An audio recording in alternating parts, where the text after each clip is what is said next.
Kadalasan kapag dumarating ang bagong taon, gumagawa tayo ng mga resolusyon sa ating buhay.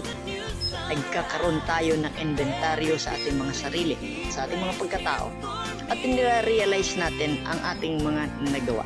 Ini-evaluate natin ito kung ito ba ay nakabuti, kung nakasama, nakatulong, o hindi nakatulong.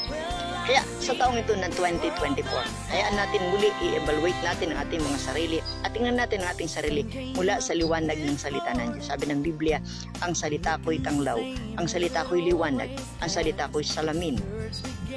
Na kapag tinitingnan natin dito ang ating sarili, ay makikita natin ang ating kalalagayan at ang ating relasyon sa Diyos. Hayaan natin na sa taong ito ay ma-evaluate natin ang ating mga buhay, ang ating mga sarili ayon sa salita ng Diyos at nawa patuloy nating maluwalhati at maparangalan ng Panginoon sa lahat ng ating mga gagawin. Happy New Year po sa inyong lahat.